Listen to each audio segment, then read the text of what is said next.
Hello नमस्ते। आज हम जानेंगे मायोपिया के बारे में।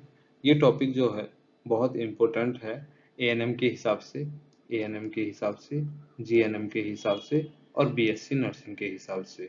ये टॉपिक सबसे ज़्यादा पूछने वाला टॉपिक है। और जो भी मेडिकल एग्ज़ाम होते हैं उन्हीं के लिए भी, मेडिकल जितने भी एग्ज़ाम होते हैं उनके लिए, सबके लिए ये बहुत इम्पोर्टेंट होता है।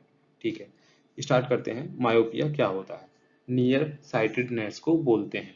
मतलब मायोपिया में आपको क्या होगा कि आपको जो पास की चीज़ें हैं और जो दूर की चीज़ें हैं, दूर की चीज़ तो ब्लरी दिखाई देंगी लेकिन पास की चीज़ आपको क्लियर दिखाई देती हैं। तो ये आपकी डिसीज जो होती है, इसको हम मायोपिया के नाम से जानते हैं। डेफिनेशन ऑफ मायोपिया में क्या होता है? Myopia, commonly known as nearsightedness, is a refractive error of eye where distant objects appear blurry while close object can be seen clearly. वही बात है कि आपको क्लियरली दिखाई देगा और आपको ब्लरली दिखाई देगा। अगर आप दूर की चीज़ों को देखोगे तो वो आपको क्लियर नहीं दिखाई देंगी, बहुत ब्लर दिखाई देंगी, धुंधली दिखाई देती हैं। लेकिन जब आप पास की चीज़ों को देखते हो, आप अपने पास रखी हुई चीज़ों को देखते हो तो वो आपको ज़्यादा क्लियर दिखाई देती हैं। इट अगर when the eyeball is too long. ये बीमारी तब होती है जब जो आपकी जो आई बॉल है वो बहुत बड़ी हो गई हो, बहुत लंबी हो गई हो और बड़ी हो गई हो, या फिर वो मुड़ गई हो, कर्व हो गई हो, मुड़ गई हो। ठीक है, causing light to focus in front of retina rather than directly on it. तो रेटिना के ऊपर जानी चाहिए बट वो डायरेक्टली वहाँ पे नहीं जाती है, इस वजह से मायोपिया डिसीज हो जाती है। कॉज ऑफ मायोपिया के केस में क्या होगा? कॉज ऑफ मायोपिया में ये दो तरीके से हो सकती है। आपकी जेनेटिक हो सकती है, एनवायरमेंटल हो सकती है। जेनेटिक तो वो हो सकती है जब मम्मी पापा ही उसके मायोपिया डिसीज से सफ़र कर रहे हो और उनका बेबी होता है। उनको अगर बेबी होता है तो वो आपको क्या हो सकता है, मायोपिया वाले लोग हो सकते हैं। बच्चे जो हो सकते हैं वो मायोपिया से ग्रसित हो सकते हैं। ठीक है, तो ये जेनेटिक में आ गया। एनवायरमेंटल में आप क्या कर सकते हो?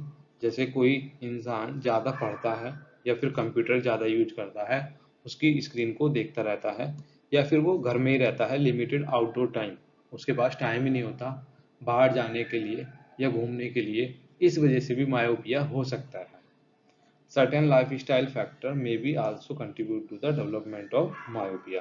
और भी ऐसे कुछ लाइफ स्टाइल फैक्टर्स हैं। लाइफ स्टाइल का मतलब होता है आपकी दिनचर्या।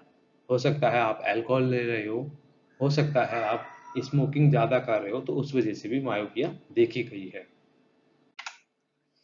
Symptoms of myopia. Symptoms of myopia में क्या होता है, आपका क्या क्या दिखाई देगा? आपको डिफिकल्टी होती है, आपको दूर की चीज़ नहीं दिखाई देती। ठीक है, इसमें आपको क्लियरली नहीं दिखाई देती है, स्क्वेंटिंग मुड़ जाती है, आपकी जो आई बॉल है वो थोड़ा कर्व हो जाती है, मुड़ जाती है। आई स्ट्रेन, आंखों के ऊपर बहुत ज़्यादा दर्द होता है, तनाव बनता है, और उसके साथ ही हेडेक होता है। ठीक है, specially after visual task and tendency to sit closer to screen और ऑब्जेक्ट। और ये होता कब है? जब आप स्क्रीन को बहुत ज़्यादा देर तक देखते रहते हो, उसकी वजह से आपको मायोपिया होने के चांस बढ़ जाते हैं। डायग्नोसिस मायोपिया मतलब अगर किसी बंदे को डायग्नोसिस है और आपको पहचाननी है, मायोपिया है और आपको पहचान करनी है कि इस बंदे को मायोपिया है या नहीं है, तो उसके लिए कुछ चीज़ें यहाँ पे बताई गई हैं। जैसे myopia can be diagnosed through a comprehensive eye examination. आप आई का टेस्ट करा सकते हो, आंखों का टेस्ट करा लो, वहाँ से भी पता चल जाएगा कि आपको मायोपिया है या नहीं है। या फिर विजुअल एसिडिटी टेस्टिंग करा लो, VAT बोलते हैं इसको, तो आप वो भी करा सकते हो, तो उसमें भी आपको पता चल जाएगा। रिफ्रैक्शन असेसमेंट, रिफ्रैक्शन का टेस्ट करा लो, वहाँ से भी आपको पता चल जाएगा। एंड आई स्ट्रक्चर, आप आई का जो स्ट्रक्चर है, जो संरचना होती है, आप वो भी चेक करा सकते हो। किससे कराओगे? ऑप्टोमेट्रिक और ऑप्थोमोलॉजिस्ट, जो आई के डॉक्टर होते हैं, तो आप उनसे चेक करा लो, तो वहाँ से भी आपको पता चल जाएगी। किसी और को मत दिखाना आई को, क्योंकि आई एक सेंसिटिव ऑर्गन होता है, कभी कुछ और दिक्कत हो जाए। ठीक है, तो दिखाना किसको है? ऑप्टोमेट्रिक और ऑप्थेमोलॉजिस्ट को दिखाना है। अब मानो किसी को वो बीमारी निकल भी आती है, कौन सी? मायोपिया। तो अब आप क्या करोगे? आपको वो चीज मैनेज करनी है। कैसे करोगे? करेक्टिव मेजर्स क्या क्या ले सकते हैं हम? देखो, हम चश्मे पहन सकते हैं, ग्लासेस डाल सकते हैं, जो हमें डॉक्टर लिख के देगा हम वो चश्मे लगा सकते हैं, कॉन्टैक्ट लेंस लगा सकते हैं। अगर किसी डॉक्टर ने कॉन्टैक्ट लेंस के लिए बोला है तो हम उसको भी लगा सकते हैं।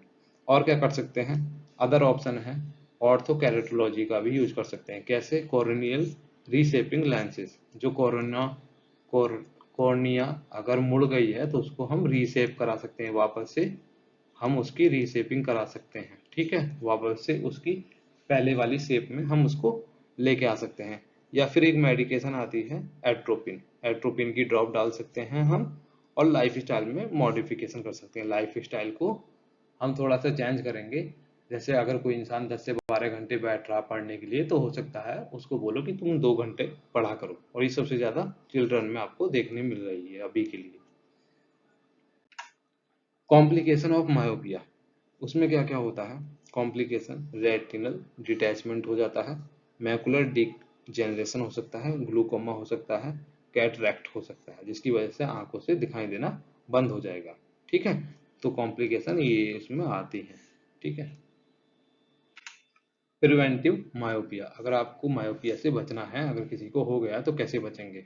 आपको सबसे पहले मैंने बताया था कि आपकी अपनी लाइफ स्टाइल को थोड़ा सा चेंज कर लो। ठीक है, जेनेटिक फैक्टर तो आप कंट्रोल नहीं कर सकते हो। अगर किसी को जेनेटिकली ये चीज हुई है, मम्मी पापा में है, तो उसका तो कुछ नहीं हो सकता है। लेकिन अगर किसी को एनवायरमेंटली हो गया है, या फिर वो ज़्यादा स्क्रीन को देख रहा है, उस वजह से उसको मायोपिया हुआ है, तो वो थोड़ा सा अपनी लाइफ स्टाइल में मॉडिफिकेशन भी कर सकता है, तो भी उसकी तब भी वो उसका सही हो जाएगा, मायोपिया वाली चीज उसकी सही हो जाएगी। ठीक है, help to reduce the risk of myopia progression such as spending more time outdoor. सबसे ज्यादा उसको बोलो कि तुम बाहर, घर के बाहर ज्यादा टाइम रहा करो। लिमिटिंग नियर वर्क एक्टिविटीज, कम से कम काम किया करो जो आपके पास में ही वो काम है देखने वाले, जैसे स्क्रीन पे काम करना हो गया तो उसको, या फिर टीवी देखना हो गया, इस तरीके की चीजों को भी मना किया करो। Taking regular break during screen time, अगर आप 15 मिनट काम कर रहे हो तो 2 मिनट के लिए स्क्रीन से हट जाया करो, कंप्यूटर से हट जाया करो। Maintaining good visual hygiene habit, doctor बोलते हैं कि ग्लासेस साफ करके लगाया करो, आंखों को अच्छे से वॉश किया करो, तो ये सब चीज भी करने से भी मायोपिया से हम बच सकते हैं, प्रिवेंशन हो सकता है। कंक्लूजन में क्या है? मायोपिया में हमने पढ़ा था कि नियर साइटेडनेस होता है, पास की चीजें दिखाई देती हैं अच्छे से, बट दूर की चीजें अच्छे से दिखाई नहीं दे सकती हैं। इसमें हमने कॉज पढ़ा है, किस वजह से होता है, सिम्टम्स पढ़े, डायग्नोस्टिक पढ़ा, मैनेजमेंट पढ़ा, और उसके पोटेंशियल कॉम्प्लिकेशन पढ़े। तो आपको अपनी आई की हेल्थ, गुड आई हेल्थ रखनी है, जो विजन के लिए इम्पोर्टेंट होती है। ठीक है, थैंक यू वेरी मच।